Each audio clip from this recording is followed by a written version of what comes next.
we are here to hear from 3 of our alums about their career stories, how they got to where they are now, a little bit about where they see themselves maybe going in the future. So I got some questions out to them last week to think about, and we'll start with those. And then whatever questions you might have, you are welcome to ask them. And then we will have some informal time where you can enjoy some food and talk to them individually or as a group. We set up some tables in the back to make that a little easier. Here we go. So let me just do a brief introduction of each of them. So I have here Shanell Hagood, who graduated in May from our Master's in Higher Education program, and she was a graduate assistant in admissions. She's one of our neighbors. And she is a research analyst at Research for Action. She'll tell you more about that. Next, we have Laura Zarrow, who graduated from GSE with a master's in higher ed. And her current title is Executive Director of Wharton People Analytics. And she is the host of Women at Work on Sirius XM 132. And we met each other at an author talk at the bookstore. So the power of networking. You just never know who you're going to meet and where you're going to meet them. And then we have Foley, who graduated in May from our School and Mental Health Counseling program, master's degree program, and she is now a guidance counselor at Mercy Career and Technical High School here in Philadelphia, in the East Falls area. So we're going to go ahead and start with the formal questions. So, Shanell, tell us a little bit about your background before you came to GSE. Sure. Hi, everybody. So I am originally from Detroit, Michigan, and I grew up there my entire life. I went to school just outside of Detroit to the University of Michigan, where I studied English. And throughout my time there, I started out in secondary education, thinking I would teach, and then I realized that I didn't have enough patience to teach anybody, so that was something that sort of went awry really quickly. Another thing that I did in undergrad was I was a resident advisor in the residence halls, and I liked working with college students. My supervisor at the time said, "You can make a career out of working with college students." And I was like, "Yeah, but do I have to work in housing?" Because housing didn't seem that appealing to me. It was just really interesting at the time. So after I graduated, I started to look for jobs in admissions because it was really appealing to me, the thought of understanding how the admissions process worked, access into college, and being able to translate that to people who maybe didn't understand it. So I got a job working as an admissions intern. It was supposed to be a temporary job, about 10 months, and it gave me an intro to higher ed. About 3 or 4 months into my internship, they offered me like a full-time position as an admissions counselor. I ended up staying there for 4 years, and I served in another role towards my last 2 years as a recruitment coordinator, where I had opportunities to supervise, manage my own events, target students, minority students, and try to enroll them.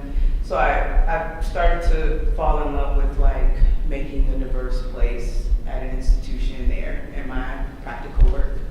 But if you know anything about admissions work, it's extremely exhausting, high turnover, and people usually say it's like a 2 or 20-year thing. And I was in year 4, and I was like, I don't want to be here 20 years.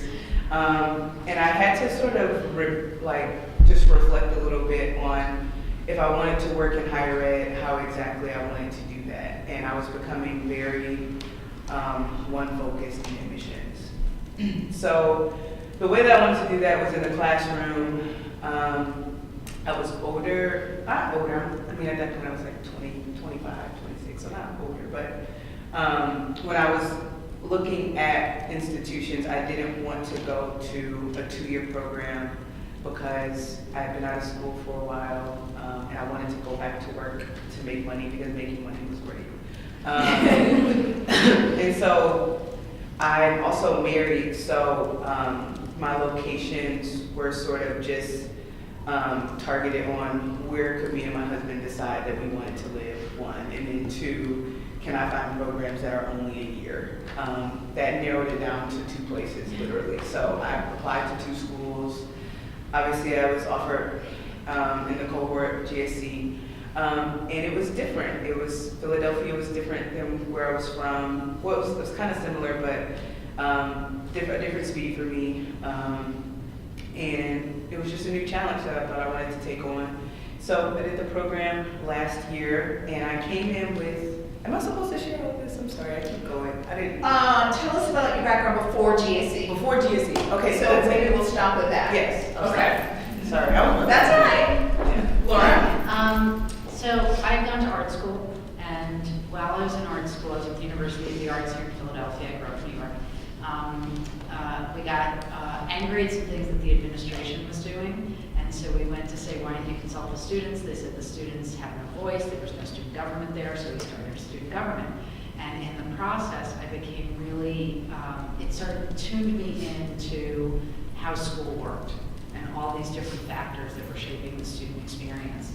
And as I got more connected to the senior administration and more involved with it, I became more and more interested in that and less, it's like I wanted to solve the problems of how school worked. I didn't want to solve visual problems anymore. And so, and I built a nice relationship with the president and the director of development, and they helped put me in a job in the admissions office where, I entered as the receptionist, and within a year I was on the road recruiting, and I did admissions for about 5 or 6 years. I had no personal life. I was exhausted. I saw big swaths of the country, and I was spending my days recruiting art students, reviewing portfolios, planning events. And I loved it. I loved UArts. I thought the mission was really amazing. But I could tell that I was running out of new things to do. And on one of my trips, I had discovered the West Coast, and I was like, that's my calling. That's where I'm supposed to be. I should go to California. So I didn't know anything at the time about things like mentorship and networking, but I summoned all the courage that I could muster to reach out to my boss and ask her if I could take her to lunch. Because I was going to ask her if she would recommend me for a position at an art school on the West Coast. And she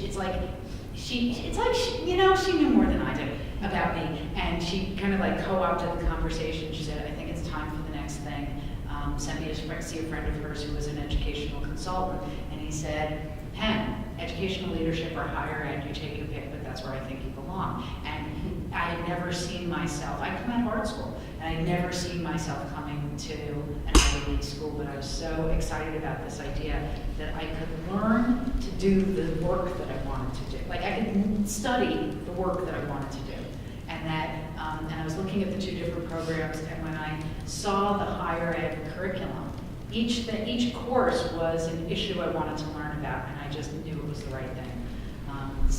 And that same boss, Barbara Elliott, this amazing woman who spent 40 years in admissions.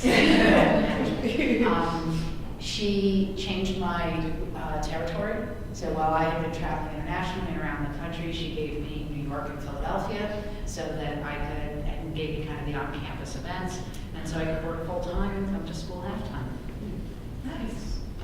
Great. All right, Caitlin. Okay, so I was born and raised in Philly, didn't go far from home. I did my undergrad at St. Joe's, and I was a history major, but I entered college right after the 2008 recession. So my parents had completely freaked out. They were like, what are you going to do with a history major? How are you going to get a job? So I had to reflect a little bit and talk to my academic advisor, and she suggested an education minor. So I did a history major and a secondary education minor because I wasn't sure that I was capable of working with little kids. So I think it was around my junior year of college, though, I realized that teaching really wasn't what I wanted to do. But at the same time, I wanted to stick it out. I thought maybe I was just putting some bad student teacher placements. So I ended up also talking to my education advisor, and she suggested that I do this one-year master's program that St. Joe's offered as a reading specialist. I would be working with smaller groups of kids. It wouldn't be like a whole classroom environment. So I thought, all right, I'll do that. And it was a great program. I learned a lot from the program. We talked a lot about differential learners. We talked a lot about special education. So that really opened my eyes to the different ways in which students learn, which I thought was really helpful.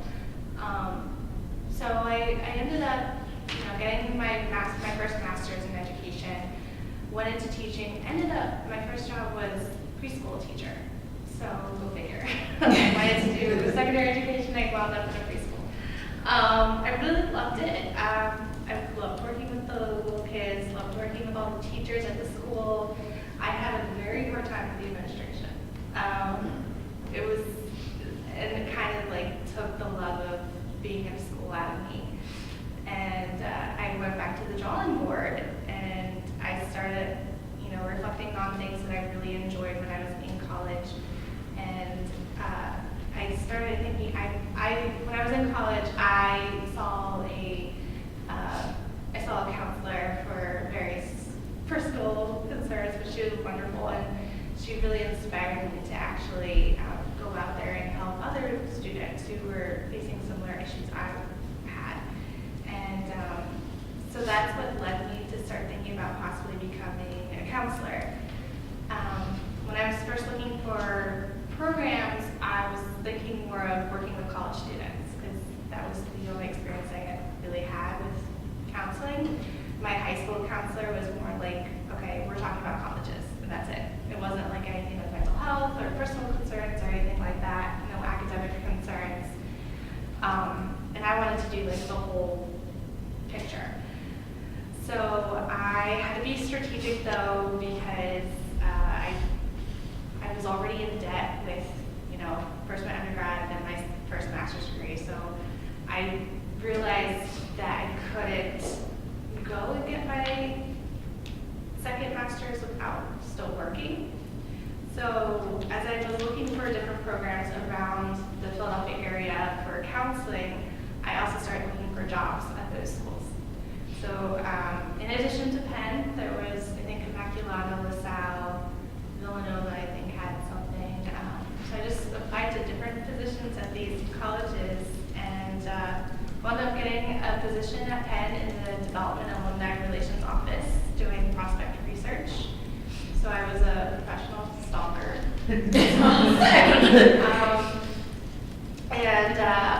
I waited about a year to apply to the program at Penn, which is the executive program of school mental health counseling. And when I did, I was pretty much immediately accepted, which was frightening but wonderful at the same time. So yeah, that's kind of where my beginnings. Cool. All right, so, Kayla, why don't we start with you and work our way back? Tell us a bit about your current position. Okay, so my title is guidance counselor. Now, I kind of go back and forth with this job title because when I was in school here at Penn, they said guidance counselor is an outdated term. You are now a school counselor. It's not guidance. However, my high school hasn't quite caught up to that.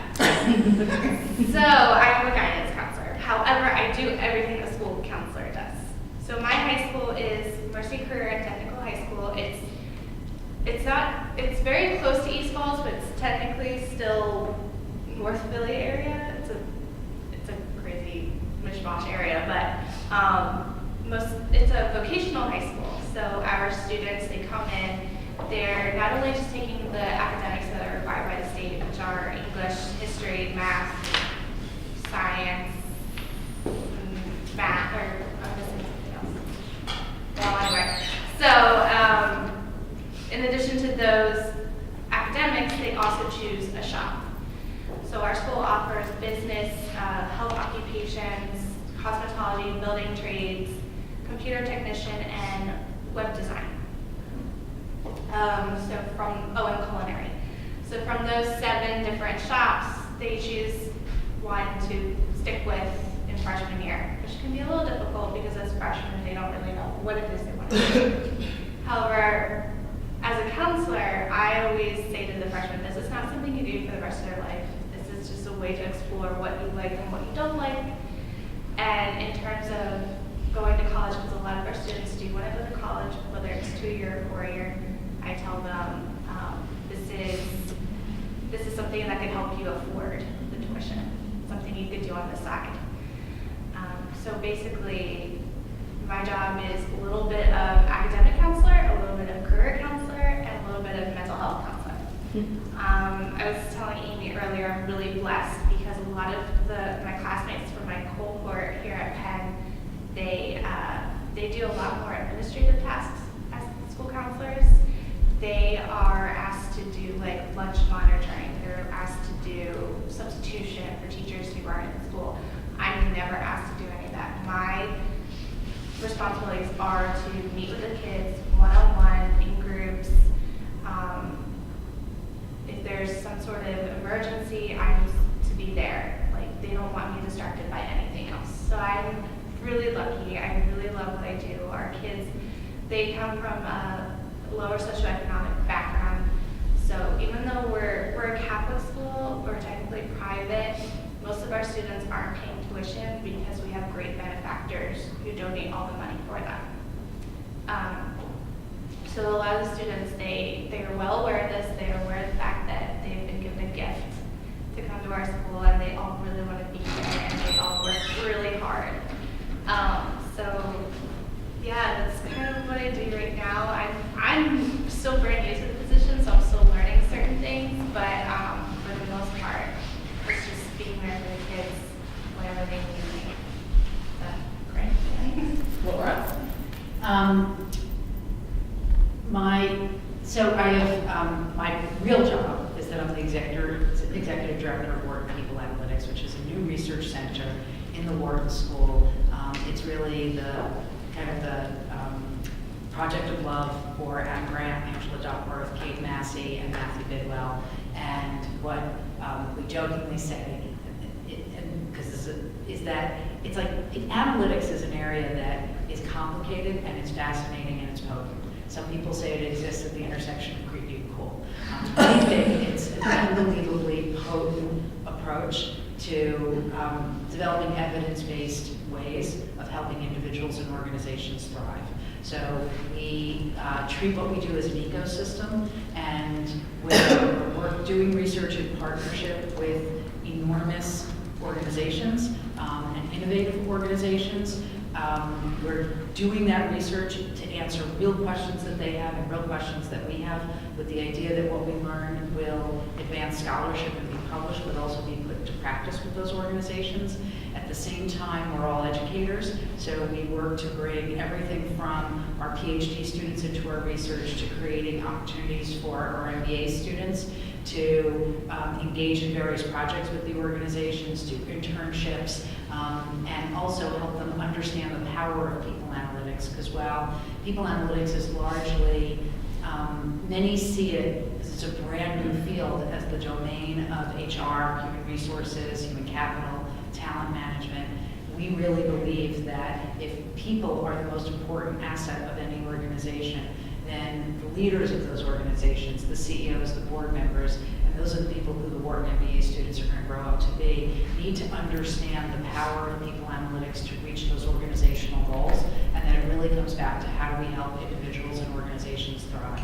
And because we see this as a new practice that we're trying to advance, we also are actively trying to build community. So we have a kind of flagship conference every year at the Bellevue here in Philadelphia on April 4th and 5th, where we bring leading academics, leading practitioners for keynotes, panels, competitions, and it's all a way that we're trying to build this community.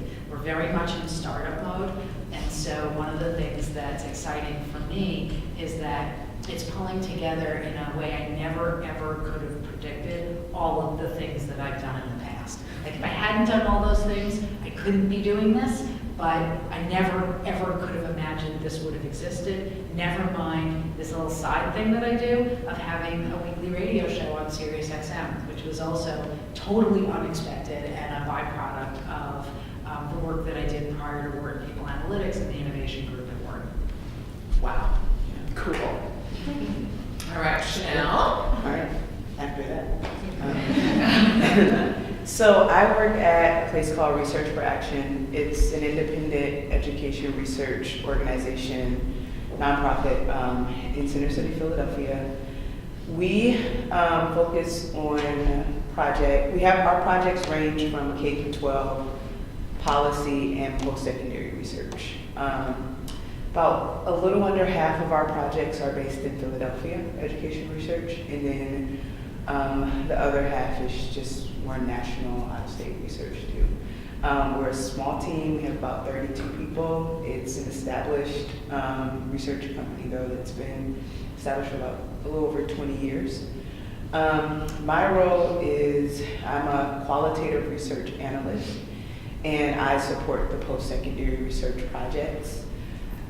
Right now I have 3 projects. My biggest project is our free college project, and we received a grant from the Bill and Melinda Gates Foundation to do an evaluation of statewide free college programs. So we're going into Oregon, Nevada, and Tennessee. I actually just came from Tennessee today. And we're going in and talking to policymakers of the free college program, people at community colleges, so community college presidents, staff, faculty, Promise students that have received the Promise Scholarship, non-Promise students. So we're doing a full evaluation on the overall impact that it's had since being implemented.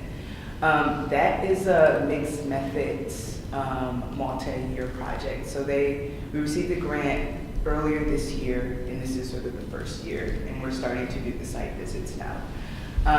That's been great. That's like the biggest thing. This is obviously like the biggest research thing I've ever worked on in my entire life.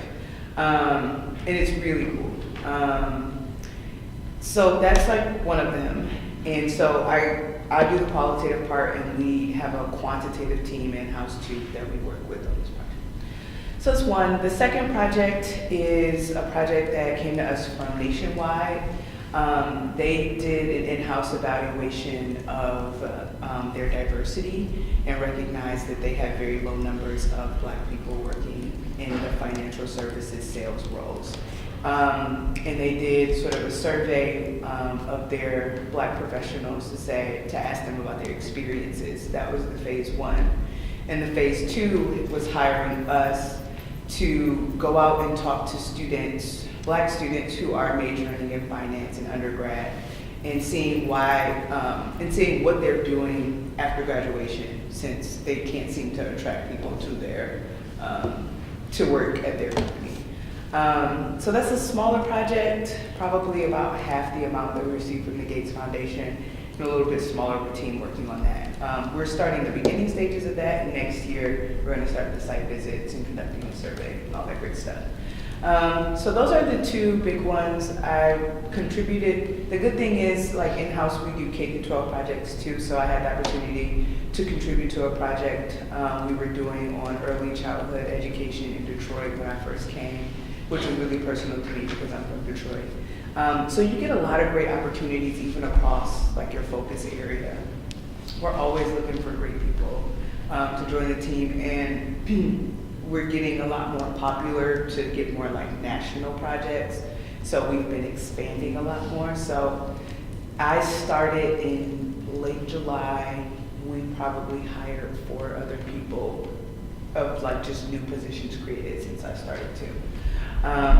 So it's great. There are a lot of GSC alum at my job, for sure, from master's programs all across the board, ed policy, ed culture and society, reading, writing, literacy, a lot of different ones across the board. So that's what I do. Cool. All right, next question. How did your GSE degree help shape your career direction? How about Laura? Why don't we start with you? When I went into the program, I was working in the admissions office. And while I was in the program, I shifted to the president's office for this kind of extraordinary, it just became my job. And it was a way to come into Penn and, have my tuition not be quite as expensive. But I didn't realize it was as important as my education, which was that I was reading and answering the president's mail. And so the combination, I was studying higher ed, and at the same time, and Dr. Judith Roden was the president at the time, I was seeing every piece of mail that came in. The two things taught me, as somebody recently told me, I never would have thought of this term, but to be an institutional thinker, to understand how the different parts of an institution work together and what drives them. And it was through the program that I also began to understand not just all of its pieces, but what are the forces, what are the hierarchies of forces, so that by the time I had just finished a master's, I was about to start the PhD program. I was having a fight with a discussion with my advisor about, was I a practitioner, was I a scholar, should I do EDD, should I do PhD? And I was like, why can't I be a scholar who puts it into practice, which I now see as a very Penn thing to do. About 2 weeks later, because one of my jobs was to read, this was pre-Google, that's how old I am, was to read the newspaper every day to get clippings for the university. And at the front page of the newspaper said, UArts received $77 million. And I had gone to UArts, I worked at UArts, and the provost called me, she said, what are you doing? And I was like, well, I'm trying to cultivate creativity in the higher ed curriculum. And she said, why don't you come in and have a conversation? And she said, we're actually trying to build a new college here that's at the intersection of creativity, technology, art, and communication. And you want to come build it with me? And I was like, practitioner, scholar, practitioner! And I was out. And then was at UArts for a really long time, but it was the program at GSE that really taught me to walk in there and be able to think about what's the role of the faculty, how does curriculum get development, what are governance systems, how does the budget work, how do we deal with student needs, and law in higher ed. And so I knew just enough, to go into each meeting, each conversation I was in, and then start learning more from there. So it had everything to do with everything that followed. Wow. Caitlin, how about you? Could you first of all say the question? Of course. How did your GSE degree help shape your career direction? Oh, okay. So while I was earning my degree here at Penn, when I first went into the program, I thought I wanted to work specifically with college students. So my first internship was actually here at Penn in the nursing school in their academic advising office. So I was often meeting with nursing students who were extremely stressed out and helping them, learn the different resources that Penn has. There's so many of them. There's the Wine Garden Center. There's the Learning Services Office. Even the psychological counseling and psychological services office. And it kind of blew my mind that the kids didn't know of all these resources. So I was often like drawing the maps of campus, like, okay, go here, here, here. While I enjoyed working with the college students, I quickly realized I didn't enjoy academic advising per se. So then I ended up, my second year, I ended up doing 2 internships on top of still working and going to school. And I was at an elementary school in West Philadelphia. And then I was also at a charter school in Center City. That was a high school. The elementary school was a Philadelphia public school, very poor, really had no resources whatsoever. The school had about 530 students and only 1 school counselor for all of them. So my supervisor was the school counselor, and basically I was her right-hand woman, and I did half of her work for her, which was great. It was a great experience. I was happy to be there. The charter school I was at in Center City was a little bit better off. They have more resources, and they have better connections with different nonprofits and the state for grants and things like that. students still came from various parts of the city. Most of them were from lower socioeconomic neighborhoods, so they too were students that really wanted to be there, but still had they still had a lot of personal struggles that they had to fight through every single day in order to do well in school. So at the elementary school, I was doing more of the traditional school counseling. I wasn't always meeting with students one-on-one, but I was doing a lot of meetings with like parents and administration and faculty. I was taking care of the students who were coming back to school after a hospitalization. It was a lot of paperwork, and I realized that wasn't what I wanted to do. I didn't want to do all the paperwork. I wanted to work with that community. I wanted to work in a neighborhood like West Philadelphia. The Center City High School, I loved, absolutely loved it. I loved working with the kids. I loved the school environment itself. There, I did more of a mental health counseling because the schools, their thoughts were, in this school where students are coming from neighborhoods where they see gun violence on a daily basis, they need one-on-one support. So the interns that were there and our supervisor, we did one-on-one mental health sessions with the students. So we weren't always talking about academics or anything like that. So we were talking about their mental health concerns, problems that were going on at home. Sometimes we would do family counseling between them and their parents because the relationships were just that bad. So I realized I wanted a very good mix of the two. And I ultimately found it in my current position. I'm working with the population that I really wanted to reach out to because I feel like that population, not no one, but I feel like a lot of people overlook them. And I love the kids. I wanted to be with them every single day. So I'm very grateful for the job I do now. I get to work with these amazing kids who are smart and funny, and they light up my day. And also I'm in a great work environment where I have the support I need in order to do my job the right way. So I'm not constantly doing paperwork. I'm not constantly doing administrative tasks. I'm there for the kids. I am only there for the kids. So awesome. That's what I learned from GSC. Was a lot from my internships. Nice. Shanell, how did GSC shape your career?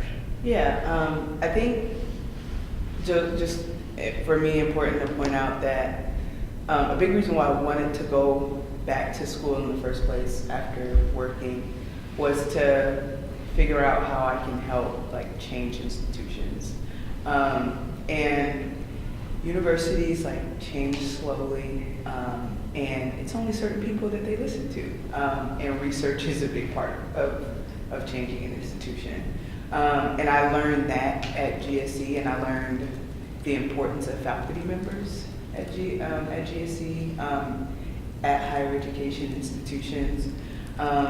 So I think that was probably the biggest thing. I came in really irritated about research, just because I was like, I don't know, I was looking more at more so the numbers part of it, and just thinking like too much is placed on research to validate people's experiences, I suppose is why I was irritated with it. And I learned a lot about the research that faculty members did here at Penn. And it kind of changed my perspective on it, because it was one of the first times I saw faculty members doing research and then also out in the community, Philadelphia, or like actually making recommendations that were feasible, all things considered, to actually change things. One of the research centers that I worked in actually wasn't even higher ed. It was Dr. Stevenson's Racial Empowerment Collaborative, and he his center focuses on racial literacy in youth and adults and socialization, racial socialization. And I had the opportunity to take a class with him, but then also like read stuff, talk about it, and then see him put into practice in like local elementary schools, local middle schools, working with the community in barbershops. And that was the way I sort of saw the funnel of research sort of look really cool to me. I'm like, well, if you actually are intentional about using research in feasible ways, it can actually be extremely powerful. And GSC taught me that in a lot of different ways, not just that way. And so when I was looking at jobs, I still was more focused. Am I supposed to say this? I keep forgetting what I'm supposed to share. Yeah, you can do that. Okay, I can. Go Okay. for it. So I'm scatterbrained, sorry. So when I was looking at jobs, I thought it was really important for me to have a job where I could do something that involved like current things that were working to change things, whether I was in an office or whatever. I just wanted to work on something that was relevant, I guess. And that was actually implementing ideas to change a culture. And I really wanted to do that at an institution. I really searched for jobs at a university. But then this opportunity came up and it felt like a really good fit. So I feel like I'll share more about that later. Great. Okay, whoever wants to take this first, what was your favorite GSE course and why? Well, I don't mind. Go for it. My sociocultural foundations class was my absolute favorite class. Partially because of my professor, she was just very knowledgeable and she was very honest. She was, the one awesome thing about my professors were a lot of them were actually working in the field in addition to teaching at Penn. So they had real world experiences to share with us. And the whole class was about, various communities in the world, African Americans, Asian Americans, Native Americans, LGBTQ, higher socioeconomic, lower socioeconomic. We covered pretty much every aspect of society that you can think of. And it was amazing. We had these great class discussions that really opened up my eyes to everyone's different experiences with culture. And we also touched a lot on racism because this was, I think we had the class actually shortly after the 2016 election. So it was a very powerful class to have then, and I was grateful to have it then. Actually, it was like perfect timing. We had great assignments where we were asked to go out and step out of our comfort zones to go to different community gatherings of culture that was different from your own, which I absolutely loved. I learned so much just from going out and meeting new people in those different communities. And I think that was also the class that has benefited me the most in my current position because most of my students are African American. And one of my biggest fears coming into this position was that they wouldn't be able to open up to me because here I'm a white woman, I have higher education degrees. I just didn't think that they would feel safe or trust me enough to help them. But I feel like this class, my social cultural class, really prepared me for how to connect with my students. And that is my favorite class. Cool. Okay, I might break the rules a little bit. I'll try and Go for it. swift in my answer. So I have the most important, the most useful, and my favorite. And Love it. So the most important class was without a doubt Higher Ed 101 that George Keller taught, and he opened it by saying the faculty are the institution. And I can't tell you, that still comes back to me today. In the way that he helped us understand the ecosystem of an institution and the incredible importance and role that the faculty have in understanding its culture. And then the class I loved the most was the history of American higher ed that Martin Lazarson taught, because he was, like, the whole thing was just this awesome package. He and Ursula, who I didn't realize until halfway through was his wife and had been the dean at Harvard, they co-taught this class, and it was a way of looking at, like, through the lens of American history, what had happened in higher ed. So it made me understand the country we live in, and it made me deeply appreciate higher ed as this powerful meritocracy when things go right. And then the class that none of my advisors encouraged me to take, and I'm so grateful that I took it, was counseling for educators. Because even though I've walked out of GSE into a role as an assistant provost, and in many ways I was in a leadership role, working on strategic planning and stuff, whether it was in that role or when I did student advising or as a dean later on, the ability to do triage with students and faculty in crises. I don't know if I made a difference anywhere in my career, but I know that in those critical moments when I had students in distress in my office, hopefully I helped not make it worse. And it was because of what Peter Kirilov taught us and that whole class. So I'm forever grateful that I didn't take the advice and that I took that. Good. Shanell? Yeah, I was gonna cheat too, but it's not just because she cheated. I was gonna cheat already. You're not copying. Okay. Join me on the team. I agree. My most important class, and a little bit of my favorite, was when I took it was a class called Faculty and Academic Governance, and the role of faculty in higher education system. That just taught me so much and contributed a lot to the decisions that I would make afterward. Why I was so interested in research and the power it had and faculty. So that was great. The class that I had that didn't feel like class that I really needed was the class I took with Dr. Stevenson. It was called the Psychoeducational Interactions with Black Males. It's a class in human development. And similarly, it was one of those classes that forced people that were different than one another to talk to one another about uncomfortable things. And I thought that was, to me, that's extremely important at institutions, because when is another time that you have these extremely educated people in a room that are going to go out and work in the world and vote and all this stuff, and you actually can have them that are so different than one another and can have them talk to each other about their experiences. You really don't have that opportunity almost anywhere else. And to have a professor that facilitates that and contributes to that is extremely important, especially at a school of education. So that was great. And then the class that I would say is important for a network just for the rest of my life was a class taught by Laura Perna, and it was called Access and Choice.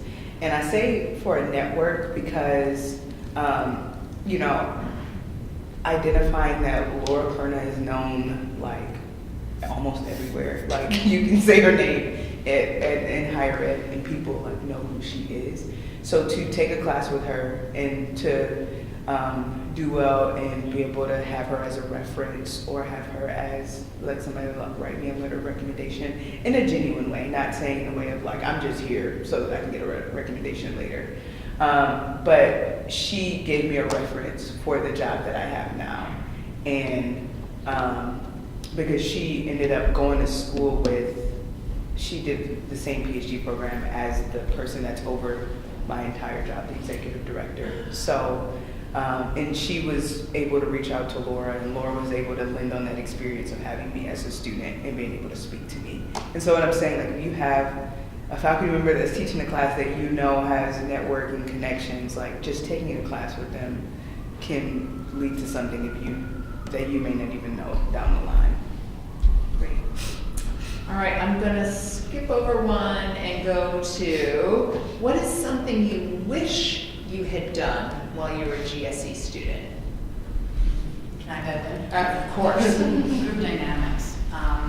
At the time, it it wasn't a requirement, it was an elective. I think it was taught in concert with the business school.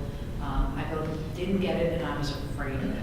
I was really afraid to be in this classroom environment where I would be criticized and examined and I didn't understand how powerful it was. And the irony, and part of why I wished I'd taken it, is my whole career from the moment I left GSE was with ambiguous authority and desks trying to lead groups of people towards change and to make a decision. And I had no tools to understand what was going on in that room or how to figure it out.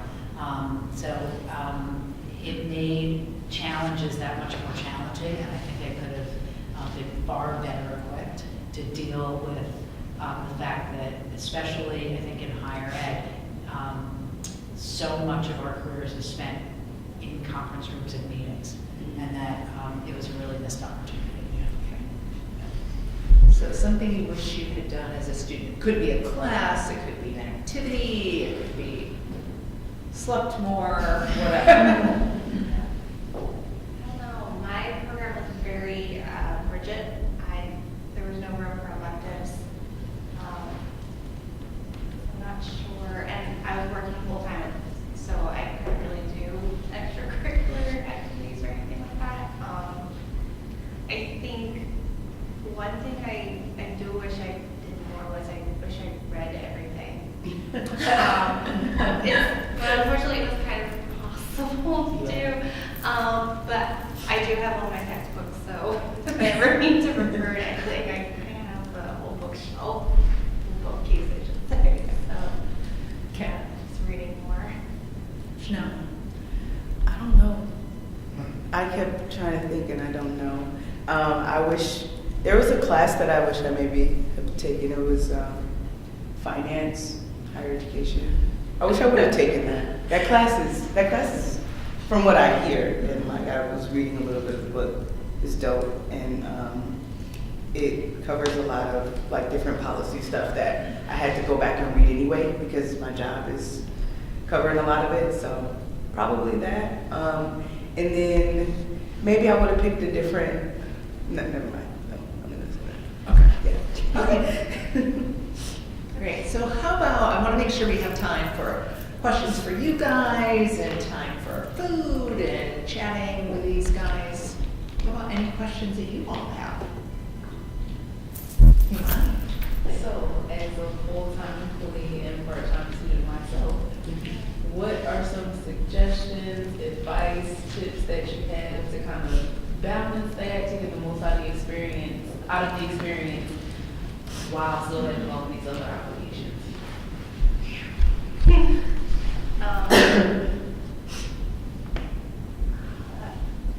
So I would highly recommend get as much sleep as you can.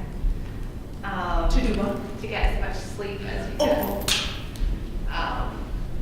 Because when you're run down, you can't do anything. Gosh, it's really hard because I think that's the one thing I struggle with the most. Because I was working full time and my program was technically full time. We didn't meet every week, but we met enough, and we had online assignments to do as well. Really stay organized, I would say. I would map out an entire month of, okay, this is due this day, I'm going to start working on it on this day, and have it done by this date.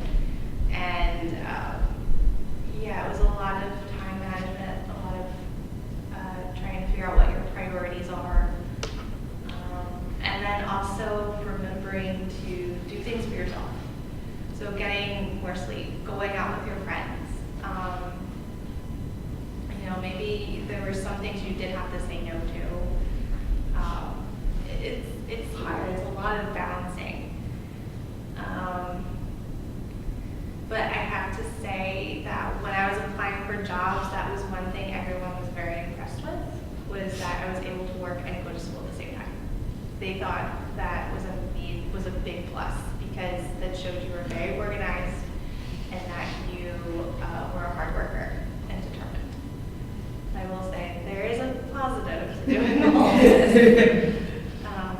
Not sure if that answered your question, but yeah. How about you, Laura? Okay, so, yeah.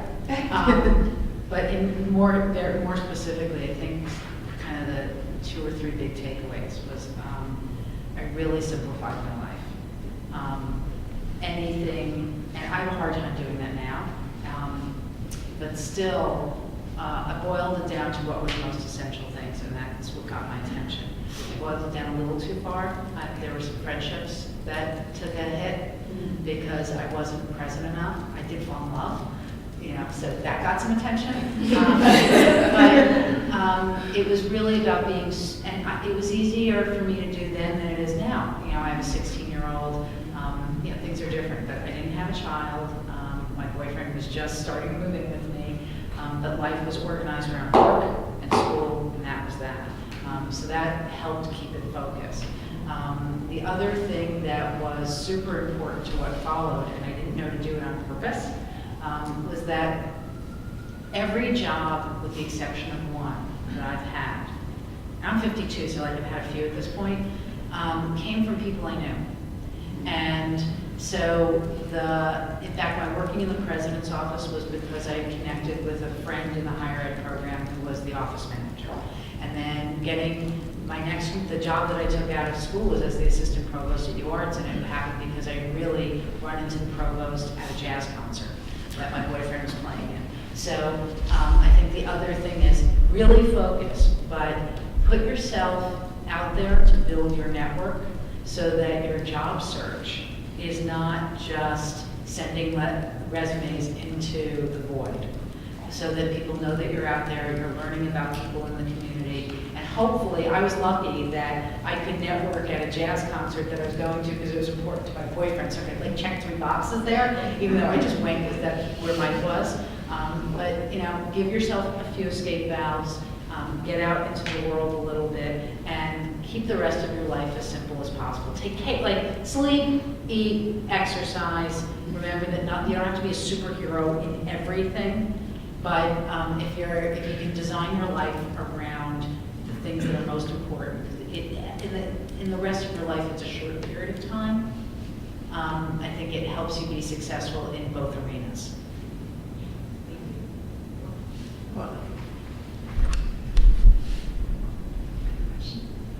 Laura, going off of networking, so one way I do that is sort of through informational interviews, but one that I struggle with is going beyond that initial conversation, right? So you talk to them, you learn about what they do, how they got there, but then how do you take a step forward? Say, you're interested in what they do, and you see yourself in that role or that organization there, and how do you take that next step? So one thing that you do, your thank you note is super important, and writing thank you notes that are meaningful, and let them know what you're interested in. Could you connect with them about something? And the other thing is making the dialogue not, let's see how I articulate this.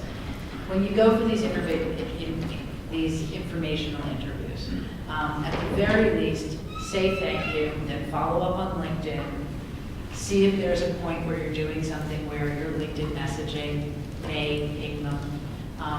But consider those what are called loose ties. And that most people find that our networks, it's the loose ties in our networks, not the deep ties, that lead us to other things. So as much as you're going to get information from this person, share with them what you're interested in. Because it's not necessarily that you want a job from them, but they have a network. And if they can introduce you to their network, you've expanded the number of your loose ties and given yourself an opportunity to learn more things. So it may be, I'm interested in this. Who else do you know that I could learn from about this? Who else do you know is looking for help in this regard? And it's also that if you make it about learning and not, I want a job, it's less transactional, it's not about money, it's a gentler ask.